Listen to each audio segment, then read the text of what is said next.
जय श्री कृष्णा। आप श्रवण कर रहे हैं भक्तमती मीरा जी का चरित्र श्री पूर्ण प्रकाश कौशिक जी महाराज की वाणी में भागवत कथा भक्त चरित्र श्रवण करने के लिए आप हमारे चैनल गोविंद के गुण गाइए को सब्सक्राइब करें। न्यू अपडेट प्राप्त करने के लिए बेल आइकन दबाएं। आज महाराज की जय। भक्तमती मीरा बाई की जय। अखंड मंडलाकारं व्याप्तं येन चराचरं तत्पदं दर्शितं येन तस्मै श्री गुरुवे नमः।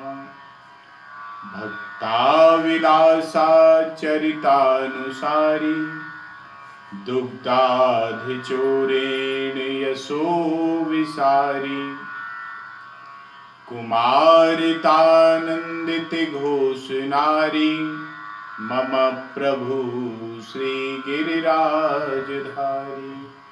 भक्त भक्ति भगवंत गुरु चतुर नाम वपु एक इनके पद वंदन किए नासहि विघ्न अनेक। बोलो भक्तमती मीरा बाई की जय।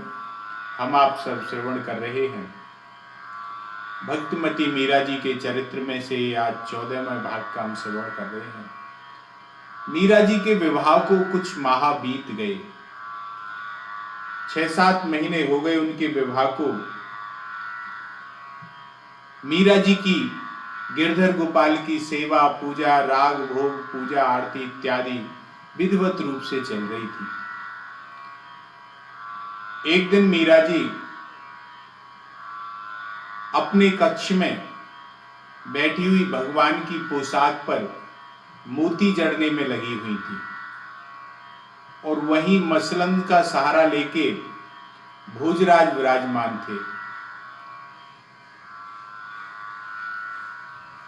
भोजराज जी ने कहा कि मीरा जी, सुना है मैंने कि आपने योग की शिक्षा ली है, ज्ञान और भक्ति दोनों का आप में समावेश है और दोनों ही आपके लिए सहज है।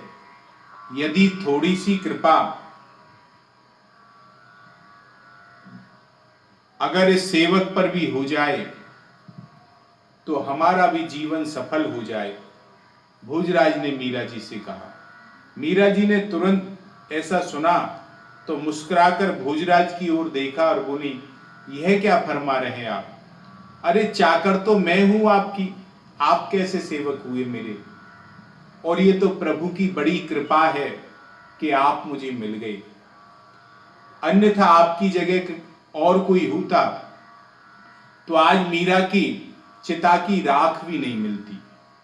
ये तो प्रभु की बड़ी कृपा है और सेवक तो हम और आप दोनों ही गिरधर गोपाल के हैं। मीरा जी ने भोजराज जी से कहा। भोजराज बोले, मीरा जी, भक्ति और योग में कौन श्रेष्ठ है? आपको दोनों का सहज ही अनुभव है और ज्ञानकारी है, तो आप बताएं कि भक्ति और योग में कौन श्रेष्ठ है? मीरा जी ने कहा, देखिए, भक्ति और योग दोनों ही प्रभु प्राप्ति के मार्ग हैं अपने अलग अलग। ऐसा नहीं है कि कौन श्रेष्ठ है और उस वाली बात नहीं। अगर श्रेष्ठता वाली बात होती तो योगी ढूंढने से नहीं मिलते, चारों तरफ भक्ति भक्त नजर आते। जिसको जो रुचि लगे वह उस मार्ग को अपना करके प्रभु प्राप्ति के लिए चला जा सकता है, प्रभु की प्राप्ति कर सकता है। मीरा जी ने कहा, अगर आपको हर्ज नहीं हो तो एक बात कहना का चाहती हूं, एक अर्ज करना चाहती हूं। भोजराज ने कहा, एक नहीं 10 अर्ज करो। मीरा जी बोली, देखिए, आप वंश वृद्धि और लोक व्यवहार के लिए अपना दूसरा विवाह कर लें। भोजराज बोले, आप बात तो ठीक कह रही हो, किंतु सभी लोगों से सब काम नहीं हो पाते। अगर उस दिन श्याम कुंज में ही मेरी इच्छा तो आपके चरणों में समर्पित हो गई थी, आपके चरणों की चेरी बन गई थी मेरी इच्छा, और आप छोड़िए इन बातों को और कोई चर्चा कीजिए, इनमें कुछ रखा नहीं है। अगर यदि इनमें ही कुछ रखा होता तो ऐसा कहकर के भोजराज थोड़ा शांत हो गए और फिर बोले, बात अधूरी छोड़ दी उन्होंने, और फिर बोले अगर इनमें ही कुछ रखा होता तो रूप और यौवन का कल्प वृक्ष इस राजकुमार को छोड़ करके मूर्ति की पर नौछावर नहीं होता। और यह भोज शक्ति और इच्छा का दमन करके आपके चरणों का चाकर बनने में अपना गौरव नहीं मानता। आप मेरे कल्याण की सोचिए। लोग कहते हैं कि ईश्वर जो है निर्गुण है, निराकार है। इन स्थूल आंखों से उसको नहीं देखा जा सकता, मात्र अनुभव किया जा सकता है। समझ में नहीं आता, आप ये मुझे समझाइए। मीरा जी बोली, भोजराज, ईश्वर निर्गुण निराकार भी है और सगुण साकार भी है। ईश्वर निर्गुण निराकार है, आकाश के वत, प्रकाश के वत सर्वव्याप्त है ईश्वर। लोग सारी सृष्टि में व्याप्त है, वह सदा एक रस में रहता है। उसे देखा नहीं जा सकता, उसका अनुभव किया जा सकता है। और ईश्वर सगुण साकार भी है। यह मात्र प्रेम से और भक्ति से बंधन में बंधता है। यह रुष्ट भी होता है, पुष्ट भी होता है। इसे मनाया भी जाता है, रुसाया भी जाता है। भगवान के बहुत से रूप है महाराज, और ये सुनता भी है, खाता भी है, दर्शन भी देता है। ये ऐसा है। मीरा को एकाएक ये कहते हुए रोमांच आ गया शरीर में, रोम रोम पुलकित होने चले उसके। और भोजराज ने थोड़ी चकित होकर के उनकी तरफ देखा और उन्होंने पूछा, तो भगवान के बहुत से नाम रूप सुने हैं, और नाम रूपों में अधिक नाम रूपों से व्यक्ति मनुष्य भटक नहीं जाएगा क्या?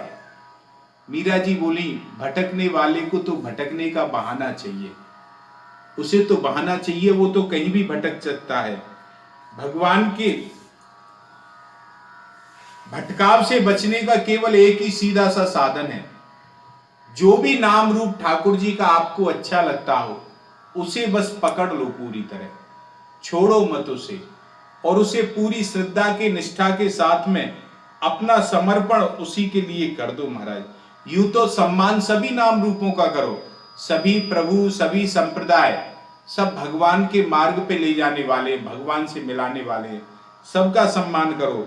और मन में दृढ़ विश्वास हो तो फिर आपकी जो उपासना है वह फल देती है। भोजराज ने जिज्ञासु बनकर के मीरा से पूछ रहे हैं, बड़े विनम्र भाव से भगवान के प्रति जिज्ञासु हैं। तो वह बोले, तो आप कह रही हैं कि भगवान उपासना से प्राप्त होते हैं, वह कैसे? मैं समझा नहीं। मीरा जी बोली, उपासना मन की शुद्धि का स्थान है।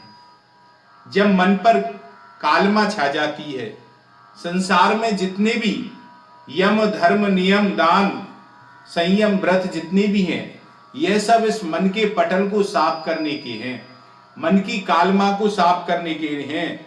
ये मैले संस्कारों को धोने का उपाय मात्र है। जिस प्रकार से किसी आईने पर धूल जम जाए और उस धूल को साफ कर दिया जाए तो अपना चेहरा दिखाई देता है, ऐसे ही जब इन संस्कारों से मन का मैल धुल जाता है तो प्रभु स्पष्ट दिखाई देते हैं। प्रभु को कहीं से आना थोड़ी है जो उन्हें विलंब लगेगा, या प्रभु कहीं है नहीं, ऐसी बात नहीं है। प्रभु तो कण कण में व्याप्त हैं, सर्वव्याप्त हैं, किंतु जो मन में कालमा छा गई है उससे हमें वो स्पष्ट दिखते नहीं है। और इसको करके अगर व्यक्ति भगवान से कहीं से अपने जो सारे भाव है उसे खोल दे, भगवान उपासना के बस में नहीं होती हैं, दान धर्म के बस में भगवान नहीं आते। भगवान साधन साध्य नहीं है, भगवान तो कृपा साध्य है। भगवान कृपा करें तो ही जो होती हैं, प्रेम साध्य, भक्ति साध्य, भगवान साधन साध्य नहीं है। बस उन्हें कोई अपना मान ले और अपने हृदय को खोल करके उनके सामने रख दे, कोई पर्दा नहीं रखे। अगर व्यक्ति अपने हृदय को ठाकुर जी के सामने खोल देता है तो भगवान दूर नहीं है, भगवान तो बिल्कुल नजदीक ही है, उसी के साथ ही हैं। और अगर कोई व्यक्ति पर्दा रखता है प्रभु से तो फिर भगवान की दूरी की कोई सीमा भी नहीं है। कितने दूर है महाराज। भोजराज ने बड़ी ध्यान से सुन रहे थे। भोजराज बोले, मीरा जी, मनुष्य के पास अपनी इंद्रियों को छोड़ करके और तो अनुभव करने का कोई साधन है नहीं। व्यक्ति जो भी करता है अपनी इंद्रियों से ही अनुभव करता है। अब जिसे देखा नहीं, जिसे जाना नहीं, जिससे व्यवहार में नहीं समझा, तो उससे प्रेम कैसे संभव हो? आप बताओ। मीरा जी बोली, हमारे पास एक ऐसी इंद्री है जिससे प्रेम हो सकता है। कर्णेंद्री, जो हमारे कान हैं, ये ऐसे हैं कि इनसे तुम भगवान के रूप लीला गुणगान की कथा सुनोगे तो ये कानों के माध्यम से हृदय में भगवान उतर जाते हैं और हृदय में एक स्वरूप स्थापित हो जाता है, भगवान का एक विग्रह बन जाता है। और ये जो राग भोग सेवा है, यह तो उत्साह बढ़ा सकते हैं, किंतु हृदय में उतारने के लिए भगवान को ये जो हमारी कर्णेंद्रिय हैं, यही काम आती हैं। अब भोजराज ने बोला कि बिना देखे हृदय में प्रतीक या कोई चित्र कैसे बनेगा? क्या आपने कभी भगवान के साक्षात दर्शन किए हैं? अब मीरा जी, प्रश्न सुनकर मीरा की आंखें भर आई और गला रुंध गया। घड़ी भर के लिए वो अपने आप को संभाल कर बोली, देखिए, अब आपसे मैं क्या छिपाऊं, कुछ छुपाना ठीक नहीं है, किंतु यह जो बातें मैं आपको बता रही हूं, ये किसी से कहने की या सुनने सुनाने की बात नहीं है, ये तो अनुभव की बात है। मन से तो एक पलक लगने के समान तक मेरे गिरधर गोपाल मुझसे दूर नहीं होते हैं, किंतु अक्षय तृतीया की रात्रि में वो मेरे बींद बन करके आए और जब वो मेरे बींद बन करके आए और सारे देवता उनके बराती बनकर के, द्वारकाधीश के बराती बन के आए, चमर ढुलाते हुए आए, सफेद घोड़े पर जिसके केवल कान काले थे, इंदर इतना सुंदर स्वरूप बना करके वो आए। वैसे तो महाराज आपका जो घोड़ा है राजकर्ण अश्व, इसके समान शुभ लक्षण वाला कोई दूसरा अश्व मैंने नहीं देखा, और नरों में, पुरुषों में आपके जैसा सुंदर और गुणवान पुरुष मैंने कोई नहीं देखा, किंतु उनके सामने ये सब तुच्छ नजर आते हैं। उनके रूप लावण्य के सामने कुछ नहीं है। मीरा बोलते बोलते रुक गई और मीरा की आंखें कृष्ण माधुर्य के स्मरण से भर आईं और जैसे उसका बदन कांपने लगा, रोम रोम कांपने लगा, कपकपी उठने। अब भोजराज ने जैसे ही ऐसा प्रेमाभास देखा तो उन्होंने स्वयं को भाव में समेटा और मिथिला को तुरंत आवाज लगाई कि मिथिला आओ और मीरा जी को संभालो। मिथिला ने आकर के मीरा जी को संभाला और जल के छींटे लेकर के जब मीरा जी के मुख पर दिए तो मीरा जी को पुनः चेतना वापस आई। मीरा जी एकदम चेत में आई तो भोजराज ने कहा कि आप बता रही थी कि अक्षय तृतीया के दिन आपके बींद बन करके पधारे। भोजराज ने फिर पूछा। मीरा जी बोली, हाँ। मीरा ने किंचित लजाते हुए कहा कि जी हुक्म। मेरा और प्रभु का हस्त मिलाप हुआ। मेरी धोती में, साड़ी में प्रभु की पीतांबर बांध करके आंचर गांठ जोड़ी गई और जब भावर पड़ रही थी तो मैं अपने प्रभु के अरुण मृदुल जो चारु चरण हैं उनको नीचे निहारते हुए, उनका अनुगमन करते हुए भावरों में दे रही थी। और हमने फिर महलों में पहुंचाया गया और मीरा ने अपने गले में से ये जो हीरक हार है यह उन्होंने मुझे पहनाया और मेरा घूंघट उठा दिया, ये हार मुझे पहना करके। भोजराज बोला, ये क्या ये वह हार नहीं है जो मैंने नजर किया था? भोजराज ने सावधान होकर के कहा। मीरा जी ने गिरधर गोपाल के चित्र की तरफ इशारा करते हुए कहा कि देखो, आप वाला हार तो गिरधर गोपाल ने धारण किया हुआ है, और इस हार में तो आप देखो मेरे प्रभु का प्रियतम का चित्र लगा हुआ है। भोजराज जी बोले, क्या मैं इसे देख सकता हूं, स्पर्श कर सकता हूं? तो मीरा जी ने कहा, हाँ क्यों नहीं। मीरा जी ने उस हार को उतार करके भोजराज को दिया, और भोजराज ने दोनों अंजलियों से बड़ी श्रद्धा से उस हार को लिया और मस्तक से लगा करके पुनः मीरा जी को वापस दे दिया। फिर मीरा जी ने से पूछा भोजराज ने, आगे क्या हुआ? मीरा जी ने कहा कि मैं प्रभु के चरण स्पर्श को जैसे ही झुकी, उन्होंने मेरे को अपनी बाहों से उठा लिया, और मीरा की आंखें कहते कहते आनंद में बंद हो गई, डूब गई, अवरुद्ध होने लगी। और मीरा बोली, हाँ महाराज सरकार, हाँ महाराज सांवरा, मैं हूं थारी चाकर, थारी दासी। मीरा की पार्थिव दृष्टि से आनंद अश्रु ढलने लगे, और ऐसा लगा कि मीरा के नेत्रों से आंसू जो हैं मोती की लरी टूट गई हो और मोती टपक रहे हों, इस प्रकार से मीरा के आंसू बह रहे थे महाराज। और उसे स्वयं की सुध नहीं रही, मीरा की अपनी सुध बुध खो बैठी। भोजराज ने चाहा कि मैं जाऊं और मीरा को जल पिला दूं, किंतु अपनी परवस्था देख करके भोजराज वहीं बैठे रहे चुप। थोड़ी देर के बाद में, कुछ क्षणों के बाद पश्चात, जब मीरा को निमीलित दृष्टि खुली तो किंचित सचाते हुए, लजाते हुए मीरा ने कहा, देखो मैं तो बावरी हूं, कहीं कोई अशोभनीय बात तो मैंने नहीं कह दी? भोजराज बोले, नहीं नहीं नहीं, आप ठाकुर जी के विवाह की बात कह रही थी कि कक्ष में पधारने पर आपने प्रणाम किया और उन्होंने ऐसे करके कहा। मीरा बोली, जी, ऐसे समझो किसी खोए हुए ईश्वर से वापस आई हो मीरा। बोले कि वो मेरे समीप थे, वह सुगंधित श्वास उनकी और वह सुंदर उनके अंग की गंध, उस आनंद को मैं कैसे संभाल पाती? प्रातः काल सबने देखा, मेरी हथेली में हस्त मिलान का चिन्ह देखा, मेरे गले में यह हीरक हार देखा, वस्त्र चूड़ा, चित्तौड़ का तो मैंने चूड़ा या वस्त्र या कोई आभूषण पहना ही नहीं है, वे तो यथावत ज्यों के तो रखे हुए हैं। तो भोजराज ने कहा, तो क्या मैं द्वारका का पाड़ला देख सकता हूं? मीरा जी ने कहा, हाँ क्यों नहीं, अभी मंगवाती हूं। मीरा जी ने कहा।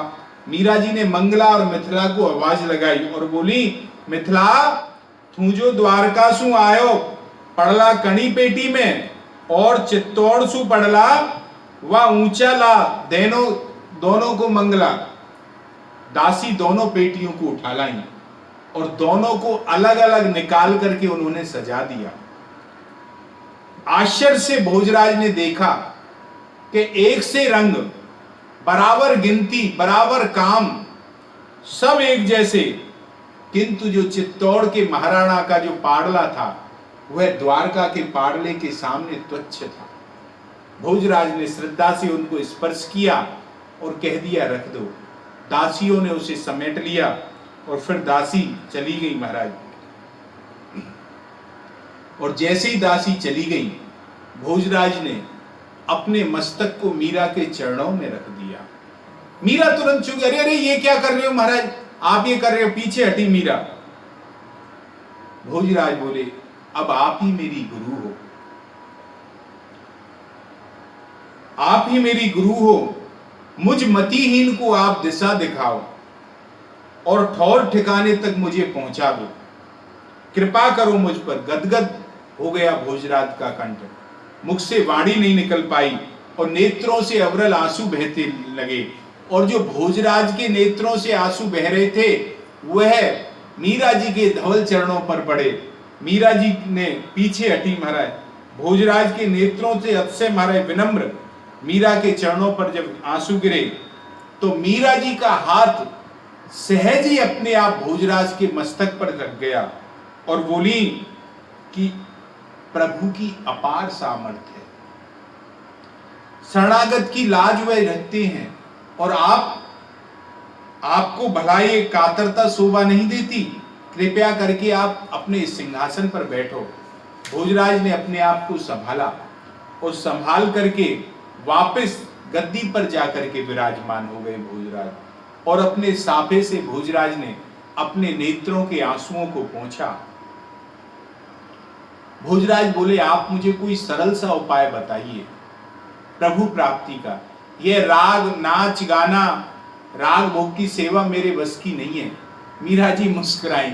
मीरा जी बोली, आपको इसकी आवश्यकता भी नहीं है, आपको यह नहीं करना है। बस आप तो जो भी करें प्रभु के लिए करें। सहज जीवन में प्रकृति बना लें कि जो कार्य करूं मैं प्रभु के लिए करूं। जैसे सेवक स्वामी की आज्ञा पाकर के कार्य करता है अथवा स्वामी की रुचि मान करके कार्य करता है, ऐसे ही आप जो भी करो भगवान की सेवा के लिए करो, यही विचार कर लो। और जो भी देखें, आपको जो भी दिखाई पड़े वह समझो भगवान की कितनी सुंदर चित्रकारी है, उसी में रम जाओ आप। और कुछ समय के आप जब ऐसा अभ्यास करोगे तो सारा कार्य स्वयं आपका अपने आप पूजा बन जाएगा। अलग से पूजा करने की आपको कोई आवश्यकता नहीं है। तो भोजराज बोले, तो क्या युद्ध में शत्रु का संहार और न्याय सिंहासन पर बैठ करके दंड देना, तो यह भी उन्हीं के लिए करूं? मीरा जी बोली, बिल्कुल सब कुछ उन्हीं के लिए। जैसे नाटक में पात्र होते हैं तो नाटक के पात्र की तरह हमको व्यवहार करना है। नाटक में पात्र एक दूसरे को मारते हैं तो क्या वो मरता है? तो ऐसा नहीं है। तो वैसे ही नाटक के पात्र की तरह कि आप ना मारने वाले, ना कोई मर रहा है, ना आपको मार रहे हो। आप तो केवल भगवान के लीला में जो आपको नाटक में पात्रता निभाने को मिली है वही कर रहे हो आप। और उसको आप रंगमंच पर, प्रभु का रंगमंच है सारी दुनिया, दृश्य भी वही है, दृष्टा भी वही है। अपने आप को अगर आप कर्ता मानोगे तो बोझ से दब जाओगे। कर्म फल का भी आपको भोगना पड़ेगा। कर्ता मत मानो, सेवक बन के रहो। कर्ता को कर्म का फल भोगना पड़ता है। और मजदूर बनोगे तो भी उतनी मजदूरी मिलेगी, और मालिक बनोगे तो भी उतनी मजदूरी मिलेगी। तो इसलिए मजदूर बन के काम करोगे तो मालिक का स्नेह सहज में प्राप्त होगा आपको। तो आप तो केवल ठाकुर जी के नाटक के एक पात्र बन के काम करो। किंतु एक बात याद रखो, आपको जो पात्र निभाने को मिला है आप उसे, पात्रता को जो आपको मिला है उसके अनुसार अभिनय करो। उसमें जरा भी बेईमानी मत करो, उसको आप अभिनय ईमानदारी से करो जो पात्र आपको निभाने को मिला है। मीरा ने थोड़ा रुककर कहा कि क्या उचित है और क्या अनुचित है, यह बात किसी और से जानने की जरूरत नहीं है, ना किसी से पूछने की। हमारे जो हृदयस्थ परमात्मा बैठा है वह हमें स्वयं इशारा करता है, आवाज लगाता है कि क्या उचित है क्या अनुचित है। किंतु हम धीरे धीरे जब उस हृदयस्थ परमात्मा की आवाज को अनसुना कर देते हैं तो वह आवाज मंद पड़ना प्रारंभ हो जाती है। और अगर हम उस आवाज को सुनना प्रारंभ कर देते हैं तो धीरे धीरे वह आवाज और ज्यादा मुखर होती है, और ज्यादा तीव्र होती चली जाती है। फिर तो कोई सुनने के उस पर ध्यान दो और उसके अनुसार चलने पर अंतःकरण की बात स्पष्ट हो जाएगी और फिर कोई बाधा अड़चन रहेगी ही नहीं। कर्तव्य पालन ही राजा के लिए सबसे बड़ी पूजा और सबसे बड़ा धर्म है। इस प्रकार से भोजराज को ज्ञान दिया मीरा जी ने। अब आगे क्रम से करेंगे। बोलो भक्तमती मीरा माई की जय।